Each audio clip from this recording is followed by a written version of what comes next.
বিসমিল্লাহির রহমানির রহিম। প্রিয় বন্ধুগণ, আপনাদের সাথে আজকে একটা সুন্দর ক্লাস আমি শেয়ার করব। এই ক্লাসে আমরা কিছু ইংলিশ ওয়ার্ড কোন কোন জায়গায় আমরা অ্যাপ্রোপ্রিয়েটলি ব্যবহার করা যায় এবং কোন কোন সেন্টেন্সে আমরা এটা ব্যবহার করি বা করতে পারি সেই বিষয়টাই মূলত আপনাদের সাথে শেয়ার করব, যাতে করে আমরা যখন আমাদের দৈনন্দিন জীবনে চলার পথে বিভিন্ন কনভারসেশনে, বিভিন্ন প্রোগ্রামে, টপিকে, আলোচনায় যাতে আমরা সহজভাবে, সুন্দরভাবে এই শব্দগুলো ব্যবহার করতে পারি, সেই চিন্তা থেকেই মূলত আজকে আপনাদের সাথে প্রথম ক্লাস।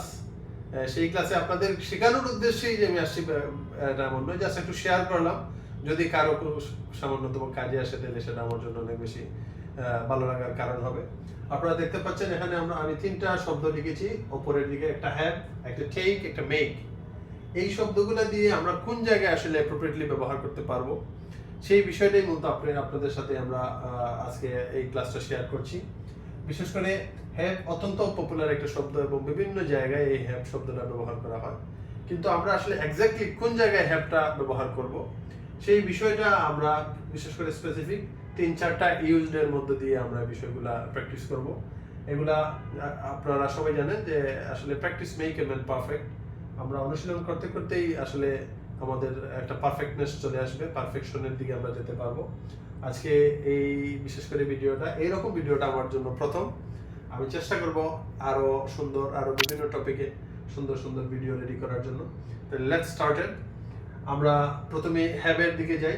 যে হ্যাভ শব্দটা আমরা কোন জায়গায় ব্যবহার করি? যখন আমরা কোনো জায়গায়, যদি আমরা ধরেন বন্ধু মিলে, 2 বন্ধু 3জন বন্ধু মিলে আমরা এক জায়গায় গেলাম, আমরা একটা চা পান করতে চাই বা আমরা কোনো ধরেন কোমল পানীয় পান করতে চাই, তখন আমরা ইজিলি এই শব্দ দিয়ে সেন্টেন্স আমরা মেক করতে পারি। Have a drink, have a drink, have A coffee, এই শব্দগুলো, হ্যাভ এ টি, এই শব্দগুলো আমরা ইজিলি ব্যবহার করতে পারি। এখানে দেখেন প্রথমেই যে বিষয়টা আছে সেটা হলো হ্যাভ এ ড্রিঙ্ক।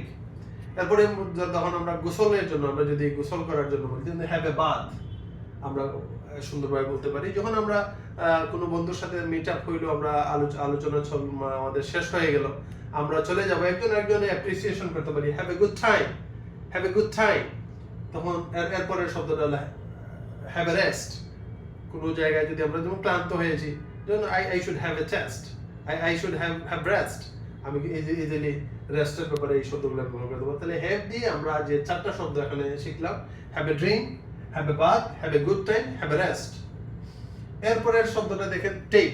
এটা অত্যন্ত গুরুত্বপূর্ণ এবং খুব পপুলার ওয়ার্ড। আমরা দৈনন্দিন জীবনে আমাদের বিভিন্ন কিসের সময় আমরা যখন ইউজ করি, তখন আমরা এই শব্দ দিয়ে অনেক শব্দগুলো আমরা ব্যবহার করি। যেমন আমাদের কোনো আলোচনায়, কোনো বিষয়ে যদি আমরা ধরেন একটা প্রোগ্রাম চলতেছে বা একটা আলোচনা চলতেছে, একটা সেশন চলতেছে, আমাদের একটা বিরতি দরকার, তখন আমরা ইজিলি বলতে পারি take a break, we should take a break, আমাদের একটা বিরতি নেওয়া দরকার। এরপরে হলো যে কোনো বিষয় সম্বন্ধে আমাদের দেখার জন্য, প্র্যাকটিক্যালি কোনো একটা বিষয় আমাদের দেখার প্রয়োজন হয়েছে, আমরা বলতে পারি have a look, take a look, take a look. এরপরে পরের যে শব্দটা সেটা হলো take an example, take an exam, take an exam. And then হলো টেক এ সিট। ধরেন আপনি কোনো স্টুডেন্ট যদি আসে বা কোনো গেস্ট যদি আপনার রুমে আসে, আপনি ইজিলি তাকে বলতে পারেন please take your seat, take a seat, এভাবে বলা যেতে পারে। এরপরে শব্দ যেটা হলো chance, take a chance, take a chance. আমি আমার যে কোনো স্টুডেন্টকে বলতে পারি বা যে কোনো কলিগকে বলতে পারি, you should take a chance to test yourself, তোমার নিজেকে জাজ করার জন্য একটা সুযোগ তোমাকে নেওয়া দরকার। এই টেক দিয়ে আমরা ইজিলি এই শব্দগুলো ব্যবহার করতে পারি। তাহলে বন্ধুগণ, আমরা প্রথমে দেখলাম take a break, take a look, take an exam, take a seat and take chance. এইভাবে আমরা টেক দিয়ে অনেক শব্দ আমরা ইউজ করতে পারি। আপনারা যারা ভিডিও দেখবেন, আপনারা যখন নিজেরাই চেষ্টা করবেন, তখন এই টেক দিয়ে আরো অনেক শব্দ আপনারা তৈরি করতে পারবেন। এরপরে আমরা যদি মেকের দিকে যাই, মেক অত্যন্ত পপুলার একটি শব্দ, যে শব্দ দিয়ে আমরা বিভিন্ন ধরনের সেন্টেন্স মেক করতে পারি। বিভিন্ন প্রসঙ্গক্রমে, বিভিন্ন উপলক্ষে, বিভিন্ন সময়ে আমরা এই মেক দিয়ে বিভিন্ন ধরনের সেন্টেন্স আমরা তৈরি করতে পারি, আমাদের আলোচনা, কনভারসেশন চালিয়ে যেতে পারি। যেমন আমরা প্রথমে দেখি মেকের পরে আমার প্রথম যে উদাহরণ, যে make a decision, we should make a decision, আমাদের একটা সিদ্ধান্ত নেওয়া উচিত। সিদ্ধান্ত নেওয়ার ক্ষেত্রে আমরা মেক শব্দটা ইউজ করব, মেক এ ডিসিশন। এরপরের শব্দটা হলো মেক এ ম্যাচ।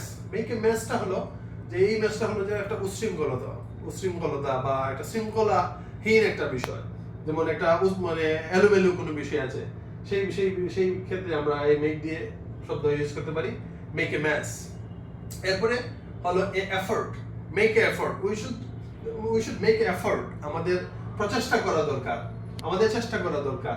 এরপরে হলো মানি, এটাও আমরা বলতে পারি I should do hard work for make money.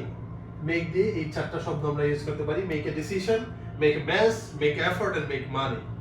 এইভাবে আমরা যদি আমাদের দৈনন্দিন জীবনে আমরা কি করতে পারি, আমরা ইউজ করতে পারি, দেখবেন আমরা ডে বাই ডে আমাদের ইংলিশ অনেক বেশি সমৃদ্ধ হবে। আমরা ইজিলি আমরা এই বিষয়গুলা প্রিয় বন্ধুগণ আমরা ইজিলি আমাদের ইংলিশকে আরো বেশি সমৃদ্ধ করতে পারবো। এই তিনটা দেখলাম, এছাড়া এরপরে আমরা আরো